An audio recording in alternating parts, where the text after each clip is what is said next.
अस्सलाम वालेकुम, कैसे हैं? उम्मीद करूँगा आप सब खैरियत से हो। कि आज की वीडियो का जो मेरा मौजू है वो जुम्मे के हवाले से। आज जुम्मे का दिन है, बहुत ही खूबसूरत दिन था। जुम्मे का जो दिन है, नबी पाक सल्लल्लाहु अलैहि वसल्लम ने फरमाया कि जो एक मुसलमान के लिए सारों दिनों से बेहतर अफजल जो दिन है वो जुम्मे का दिन है। जुम्मे के दिन अल्लाह ताला ने स्पेशल मुसलमानों के लिए बनाया है, जिसमें इंसान है ना नए कपड़े पहनता है, अल्लाह की बारगाह में पेश होता है। वैसे तो हमें रोज़ाना नए कपड़े पहन के अच्छी खुशबू लगा के अल्लाह की बारगाह में 5 टाइम है ना पेश होना चाहिए। लेकिन जो जुम्मे का दिन एक स्पेशल दिन होता है, जिसमें इंसान खुतबा सुनता है, अल्लाह के सामने है ना हाजिर पेश होता है। नबी वसल्लम ने फरमाया कि आदम अलैहिस्सलाम को अल्लाह ताला ने जुम्मे के दिन पैदा किया था और जुम्मे के दिन ही उन्होंने वफात पाई थी और जुम्मे के दिन ही है ना क़यामत आएगी। तो नबी वसल्लम ने ये भी फरमाया कि मेरे ऊपर जुम्मे के दिन कसरत से है ना दुरूद पाक पढ़ा करो। आपका जो दुरूद पाक शरीफ होता है वो मेरे तक पहुँचता है। हमें है ना जुम्मे के दिन एटलीस्ट 100 दफ़ा है ना नबी पाक सल्लल्लाहु अलैहि वसल्लम पर है ना दरूद शरीफ पढ़ना चाहिए। कहते हैं कि जो इंसान 100 दफ़ा दरूद शरीफ नबी पाक सल्लल्लाहु अलैहि वसल्लम पर भेजता है, यकीन कीजिए कि उसकी दोनों आंखों के दरमियान लिख दिया जाता है कि एक जन्नती बंदा है। एंड जो बात है कि कहते हैं कि जिस इंसान ने 3 जुम्मे छोड़े, जिस इंसान ने 3 जुम्मे नहीं अदा किए, उसके दिल में मोहर लग जाती है अल्लाह की।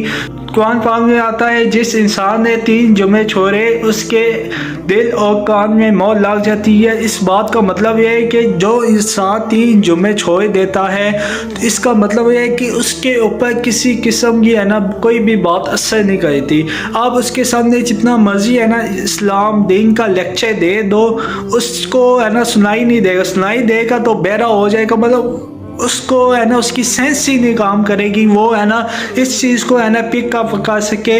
तो इस चीज़ से हमें है ना एहतियात करनी चाहिए। जुम्मा अगर आपका कोई भी रह जाता है तो उसमें है ना ऐसा किया करे कि आप है ना अल्लाह से दुआ किया करे कि कोई भी हमारा ऐसा दिन ना गुजरे जिस दिन हम नमाज ना पढ़े, कोई भी ऐसा हफ्ता ना गुजरे कि जिस दिन हम जुम्मा अदा ना करें। हमें कोशिश करनी चाहिए कि जुम्मा की हमें खसूसी तौर पर है ना तैयारी करनी चाहिए। जुम्मे के दिन है ना अल्लाह की बारगाह में पेश होना चाहिए। जिस दिन आपका जुम्मा रह जाए उस दिन आपने रोक के अल्लाह के आगे दुआ करनी है कि अल्लाह अगर मेरा ये वाला जुम्मा रह के अगला जुम्मा मेरा जमात के साथ टाइम से पहले खुतबा भी मैं सुनूं और जुम्मा भी मैं अदा करूं। इस चीज़ की है ना हमें कोशिश करनी चाहिए। अगर हमारे दिन में अल्लाह ना करे कि अल्लाह की है ना मोहर लग जाती है, तो इसका मतलब हमारे ऊपर है ना नेमतें नाज़िल होना बंद हो जाएगी। इस तरह है ना हम अल्लाह से है ना बहुत दूर चले जाए कि हमारे ऊपर कोई भी दीन की कोई भी इस्लामिक बात है ना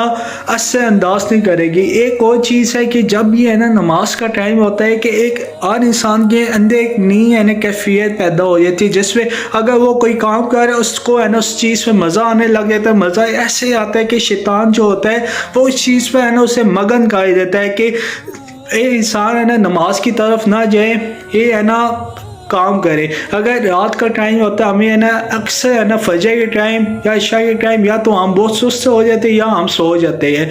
अगर हमारी फजर के टाइम आँख भी खुलती है तो शैतान कहता है कि अभी बहुत टाइम पड़ा हुआ है, थोड़ी देर और सो जा। तो उस तरह 2 मिनट 5 मिनट और सोने से हमारी नमाज चली जाती है। हमें सुकून आता है जब भी है ना इस तरह का भी अजान हो रही हो, तो हमें शैतान सुकून देता है कि वो उस चीज़ से मगन के इंसान है ना उस चीज़ में है ना मगन हो जाए, लेकिन नमाज के लिए होना चाहिए। कहते हैं कि शैतान इंसान के अंदर ऐसे है कि उसके खून के अंदर ऐसे है ना भागता है दौड़ता है, इंसान का है ना खून चाह रहा हो उसके जिस्म में। इंसान इतने करीब इंसान के होता है। तो अल्लाह ताला को शैतान ने कहा था कि मैं आपको चैलेंज देता हूँ, जो मेरे बंदे हो गए वो नमाज की तरफ नहीं आए। कि अल्लाह ताला ने भी उससे चैलेंज दिया है कि जो मेरा अपना बंदा होगा, जो नेक बंदा होगा, वो मेरी बात सुनेगा, वो नमाज अजान होगी तो वो नमाज की तरफ आएगा, गलत काम नहीं करेगा। हमें नमाज की पाबंदी करनी चाहिए। कहते कुरान पाक में लिखा है कि जब भी किसी मोहम्मद पर कोई भी मुश्किल आती है तो आप नमाज और सब्र से का मदद हासिल किया जाए। तो उम्मीद करूँगा आज का जो मौजू है आपको अच्छा लगा होगा। अगर अच्छा लगा है तो इस वीडियो को लाइक कर देना। मिलते हैं नेक्स्ट वीडियो में, तब तक के लिए अपना ख्याल रखें। अल्लाह हाफिज़।